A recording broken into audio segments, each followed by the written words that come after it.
And here we go. Fred Doss, you are a designer, a speaker, a consultant, and an author. And you just finished publishing this book called Making Conversation, 7 Elements of Meaningful Communication. We are living in a world where there's so much discord and lack of communication. And I thought that speaking with you will help us engage in better communication. So Fred, welcome to the show. Thank you so much, Alan. I'm happy to be here.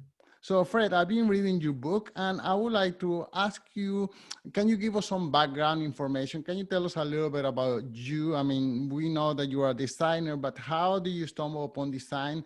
And I mean, I was reading your CV, it's long, so can you just give us like a synopsis of the things that you have done before you got into writing this book?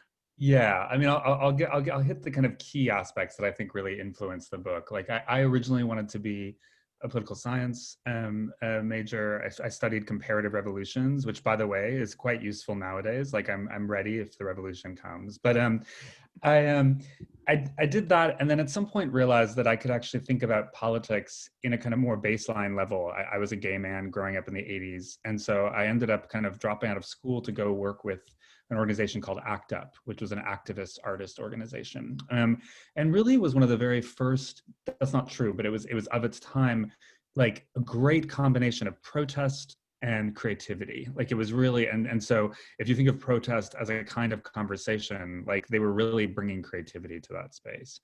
I went on to work in the art world for a while, working with people focused primarily on gender and identity, gender identity and race identity in art. But then the art world got a little depoliticized, and I felt like I was most interested when it was really about politics. And so I left and went to architecture school out of the blue. That's what I decided. Practiced as an architect for a very short time before I realized it was not a great work culture. It really wasn't. And saw this place, IDEO, and was like, oh, I'll go work at IDEO. And so I wrote like basically the founder and got a job, like saying, well, why don't you just hire an architect? So I did that. And I built 2 practices. My first was actually IDEO's space practice, which was really focused on teaching clients how to navigate design and really kind of like demystifying design so that they could actually have conversations about things that they didn't feel like they understood in really simple ways. So really starting, thinking about conversations in that context, in the business context. And then my second practice was really focused on social innovation, government. I launched our nonprofit, IDEO.org, out of my practice. I did a lot of work with President Obama and various, not him specifically, but the Obama administration and various organizations, Elizabeth Warren. And after the elections, I quit because I was in mourning and all my clients had basically kind of disappeared, Planned Parenthood, others. And I decided to write a book. So I sold this book. And just so you know, originally the book was a negative. It was basically, how do we lose dialogue in America? How did that go away? And I sold the book and I sat down with my publisher at HarperCollins, and she was like, this is a great book. It's a great topic, but it has to be entirely optimistic. So you have to kind of only show how you can cure America or cure the world of broken dialogue. So that's it. It took me 3 years of research, and it's like, as you've seen, I really try to kind of fill the book with stories of positive outcomes where hard conversations happen that you don't think could possibly happen. So okay, that's in a nutshell. Talking about hard conversations, can we start with your past as being an activist gay man in the 80s? I come from a society in South America where the macho culture still predominates, and although there are gay people, I mean, it's something that people keep quiet or try not to make too much noise about it. But in your case, you are an activist, and in the 80s, still there is that kind of macho mentality in the States. So can you take us to some of your experience at that time? Yeah, I mean, it's like, and I've actually been in many countries in South America and have kind of always kind of held myself as an out gay man, even there. And I have a lot of friends who are in countries that are really where they're really struggling, or they're trying to leave basically because of being gay in that culture.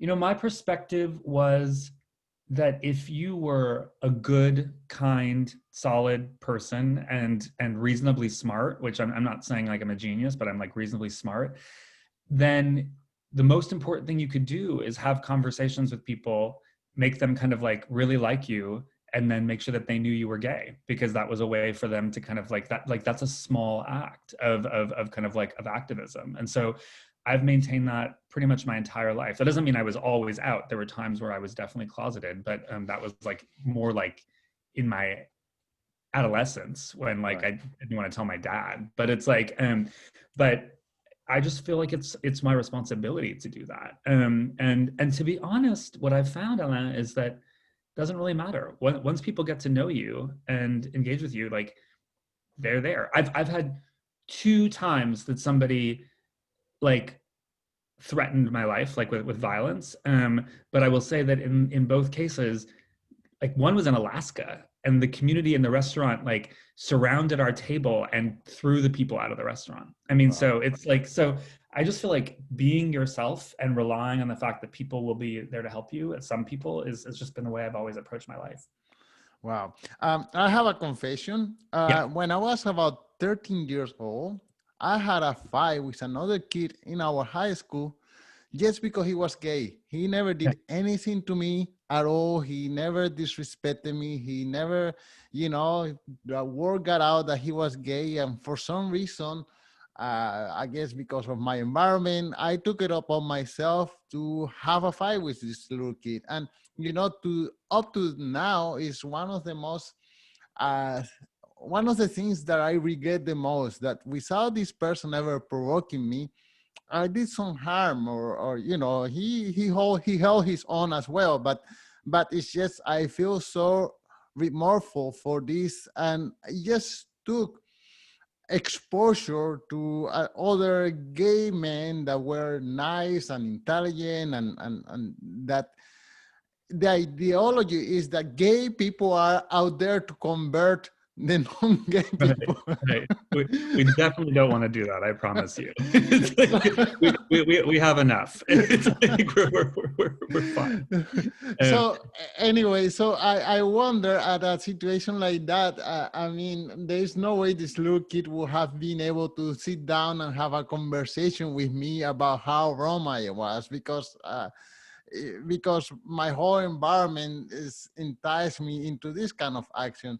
So yeah. this is the kind of thing that I always ask myself, wow, or tell myself how difficult it must be to live in danger only for being yourself. Yeah, no, that's and it's that's not just gay people. It's like there's like everyone. I mean, like it's like you as a brown person, like in in a white culture, like have different things that are engaged. Although I think Canada's a little bit different. It's a little, like a little safer, but it's I think that's just the case. And I will say, first of all, thank you for that. I think sharing the vulnerabilities of what you were like at 12 and 13 is really one of the most important human things we can do. And so often what you just did is often what something I'll ask people to do in conversations, is be like, talk about the 12-year-old you and what you kind of, when you were your most vulnerable, and when do you feel most what do you feel worst about, what do you feel best about. So thank you for doing that. Like it lets me see you a little bit more. Just so you know, when I was 12,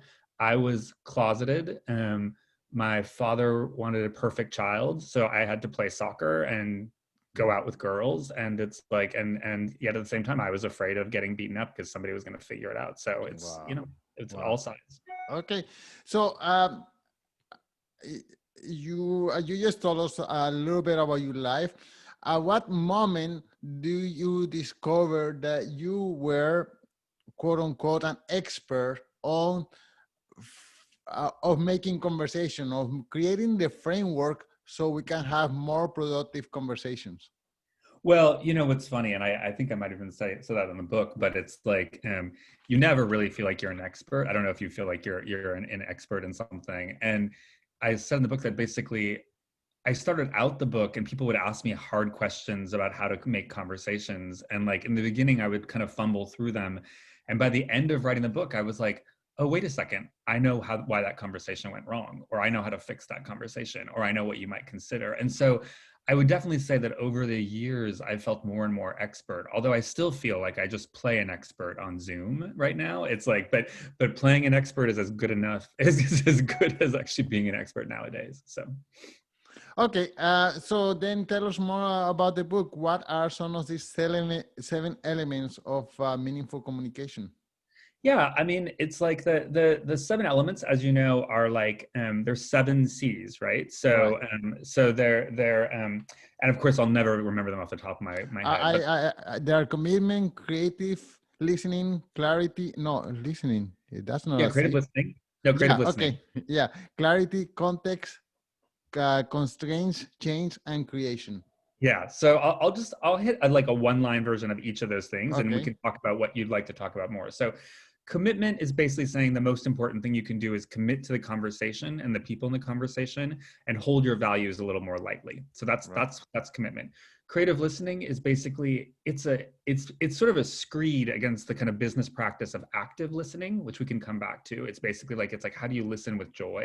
Uh, Clarity is basically talk normal. It's how do you lose jargon so that people can Mm, understand you. Um, I think context is the fourth one, and yeah. that's really about surroundings and space that you have conversations in and how it makes a difference. Which, by the way, is still relevant even though we're in pandemic. Constraints is rules and how to change the rules of conversations to make them more fair. What's six again? Change. Change is how to make change happen in a conversation and how to notice that change has happened. And then the last one, create, is really about the idea that if you can't talk, then make together. So if you can't talk to your mother-in-law about politics, then go ahead and make bread with her, via Zoom if you need to. So Mm, when you make together, you're still building bonds and community, even if you kind of go forward. But it's also the other part of create is like, if you're having a conversation, how do we make sure something real comes out of it, that something is actually made, which is really important when you think about it in the business context. Like we just can't right. have conversations and not have something happen out of the back of those conversations. And shouldn't in this list be the willingness to also be changed? Because let's take a subject as I don't know, racism. Okay, Yep. me as a anti-racist would like to express how wrong it is, and on the other side, someone who is a white supremacist probably would like to tell me how wrong I am or how inferior I am because I'm not white or whatever. Yeah. And so at a given moment, someone has to be willing to change, give ground a little bit in order for us to have some kind of meaningful conversation. Yeah. Well, it's interesting. Yes and no. So I mean, this will be surprising to you, but a book I look to a lot, and I highly recommend you bringing her onto the show at some point if you get a chance. Is a woman named Mary Gentili. I don't know if you know Mary, but she wrote a book called Giving Voice to Values. And it was actually in the wake of the Enron scandal, and she wanted to understand how people stood up to basically were whistleblowers in the business context. And gradually, as she did the studies, she started expanding it to looking at people who stood up to racism in the workplace, or like if your boss said something racist, what do you do? And she had a really simple rubric. So when she interviewed people, what she realized is when people were like, if I stood up and said, you just said something racist, it's like, that's only few people can do that. Like we're not brave enough or courageous enough to do that. But what she realized is that people who learned how to stand up to things that they felt like were wrong in a voice that felt familiar and comfortable to them. So sometimes I'll do it through humor. Like I'll make a joke saying, oh, it's like, whatever, that's probably not the kind of thing you should be saying in front of like whatever. I mean, I myself am quite brave, so I will say I will stand up to racism. But Mary tells a story about being with a very powerful man, and when she was a consultant, and being with a kind of very diverse team, and the guy was telling off-color jokes right off the bat, and she didn't feel the courage to sort of stand up to it, but she did feel the ability to say, "I think it's time to just change the subject and get to the work at hand." And so Right. it wasn't like Norma Ray, like hold up your fist in power or whatever. It was basically like a very subtle way to shift it.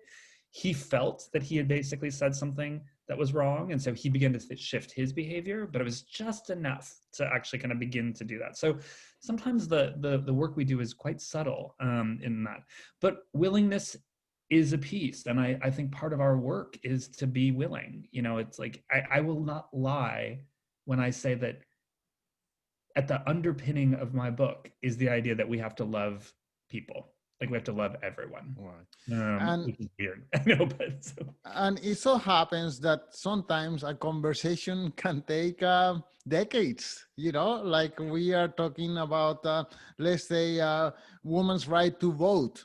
You know, someone brought up that conversation, and at that first time, that person was maybe considered as a cuckoo. Yep. But eventually, the voice got louder and louder, and it just took a few decades in order to have a more meaningful conversation until the right voice came up stronger.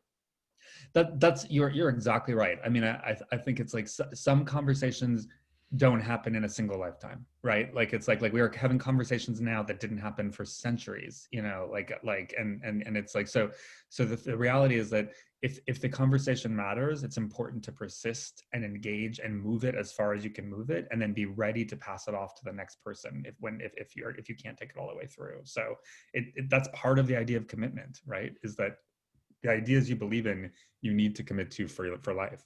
And I think at the beginning of our conversation, you mentioned that you are working on uh, Parenthood. Is it? Are you?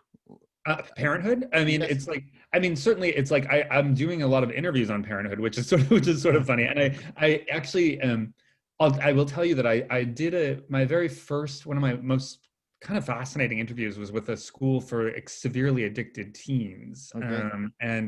And this school, it's quite interesting because it's addiction now looks really different, right? We're addicted to technology. Like kids are Mm. addicted to pornography. Kids are addicted to, cutting themselves, things like that. It's not just alcohol and whatever. And this was a very mixed group of kids and very mixed group of parents. They were sort of from all walks of life, like some quite wealthy, some quite conservative. But the rules of the school were that the doors were open, the kids could leave anytime they wanted, but they had to abide by the rules of conversation in the Okay. school. And what they found is not only did it change the kids, but it changed the parents. And it certainly changed the way parents were able to have communication. So I met a woman who only could email with her kids until they went to the school. And then finally they were able to have conversations. I met another person, a mother and a daughter, who could never have dining room conversations because of her anorexia. And so finally they decided to just not eat at the table anymore, and they would just eat on the floor and have conversations, like because the table itself triggered things. So there's there's a lot of lessons for parenthood in this book, which I didn't quite expect. So Okay, I'd like to speak about one more of the C's, creative listening. How can we how can we engage more creatively in the art of listening?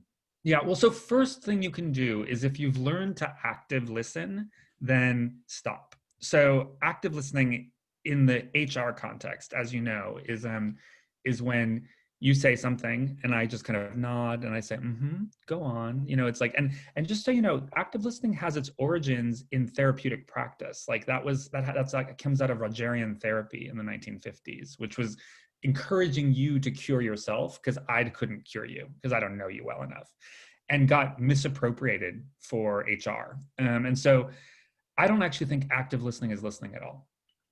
I'll just be really frank. And so I grappled with it when I realized that my designers had stopped listening to the people they were interviewing, like because they spent so much time taking notes. It would just be the sound of like, that. And they basically I just messed up my computer, but it's like, but then they would stop listening to the people that they were supposed to be learning from. Like they were supposed to be watching everybody's facial gestures and things like facial movements, things like that. And they weren't. So I basically was like, hey guys, you have to start listening like your mother, because my mother was a really good listener. Turns out not everyone's mother is a good listener, so that didn't really work. And so I had to think about how to make listening exciting for people. So we built this practice called creative listening, which is, if you've read it in the book, it's like there's multiple different ways to think about creative listening.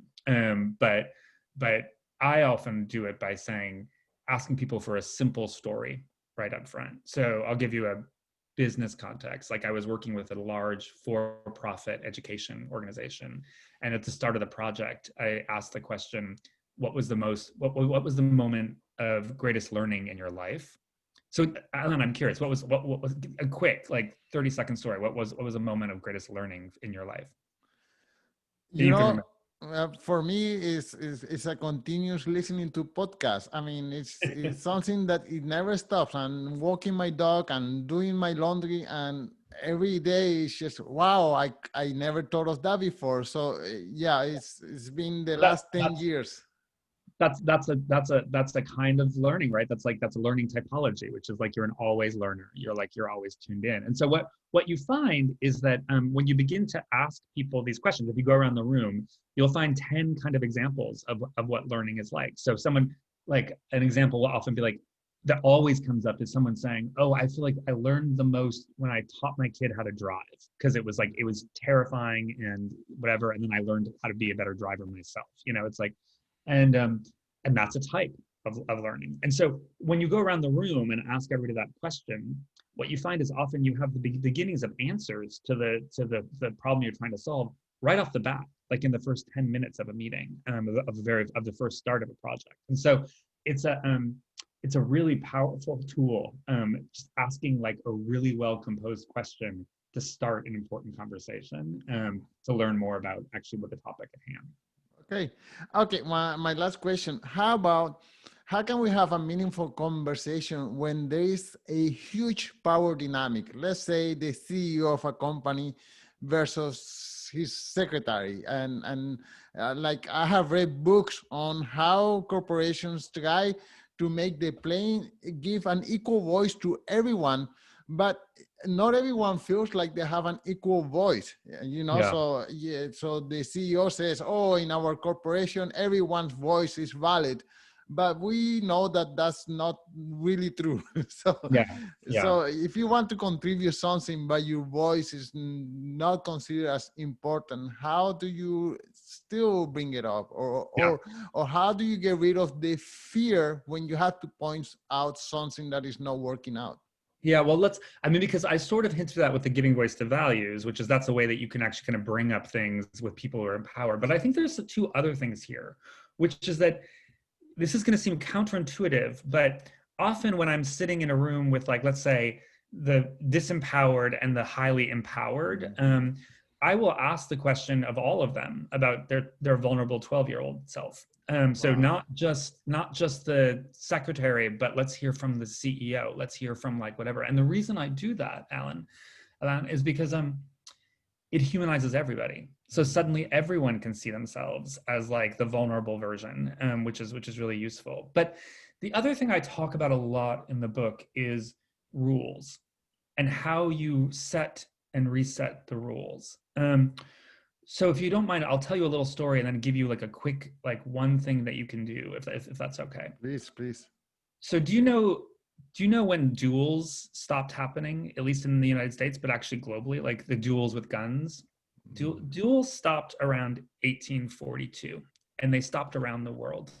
And the reason they stopped is that duels were governed by a thing called code duello, which was a thing that was the rules of a duel. In 1840s, around then, people started to be like, I don't really want to die in a duel so much. Like it's like I believe in what I have to say, but I don't necessarily want to die for my beliefs. And so they changed the code duello. They changed the rules, and they changed it to the point where if I challenged you to a duel, basically I had to give you the rules, so you could rewrite the rules in any way you wanted. So one of the most famous duels that was never fought was between Abraham Lincoln and a close friend who challenged him to a duel. And he had the rules. So Abraham Lincoln got to write the rules. So he did. And what he did is he said, we're going to do it with broadswords, Civil War broadswords, and no one can get within 12 feet of each other. Basically, it's a COVID-safe duel.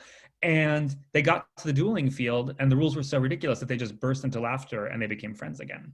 And so that's what happened. And then, by the way, what replaced duels was debate. So suddenly we saw debate take stage because remember the Lincoln Douglas debates, which were 4 or 5 day long debates Wow. about slavery, took place. But here's my one quick advice to you. I think the most important rule set within a corporate culture or any culture is around critique. So I don't know, like there's a lot of thoughts about how to give critique, like radical candor, things like that. But I basically say you have to have the strictest rules about when you give criticism. So you don't do it at night, you don't do it like before the weekend, you do it like, and you always ask, you say, can I give you critique? But it has to be specific about the way this piece of work happened or whatever. And they always have the right to say, no, I don't feel like it today. And you're like, fine. And because think about this, I had to give critique to my designers every day of my life. I still do it. Like I'm having to do it like every day of the pandemic. And so when critique, what I suggest you do is you basically say, if someone agrees to let you give them critique, you say, tell me what's precious that I can't touch, and I'll leave that alone.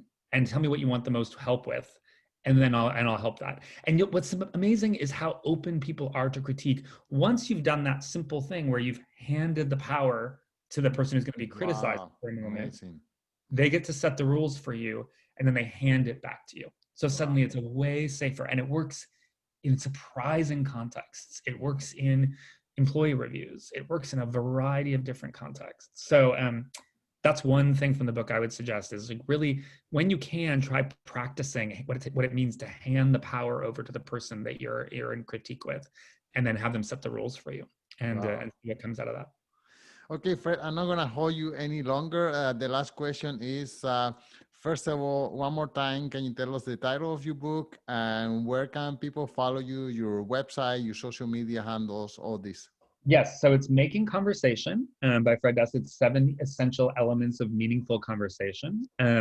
My website is makingconversation.com, so it's pretty easy to remember.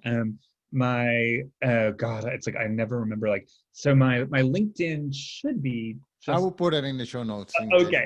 So it's like I don't know all the social media stuff, but it's like Instagram is FT Brave, but you'll be able to I'll find this. put it. But and then you can buy the book anywhere, and you can buy it on Amazon, but at your local independent bookstores. It's like Barnes and Nobles, like any place that you choose. I really encourage you, whatever you do, just to buy the book. And by the way, it's a great Christmas present for people who are going to go home to having slightly difficult political conversations this Christmas. So Wow. Yeah. Okay. Well, Fred, thank you so much for your time. thank you, Alan. I really appreciate it. Thank you, Fred. That was great. I really enjoyed talking to you. You are a beautiful conversationalist.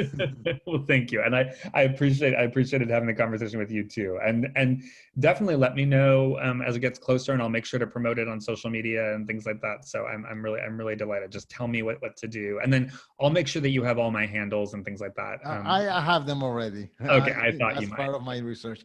Okay, then on to soon and good luck with the book. Okay, thank you, Alan. Bye bye. Bye.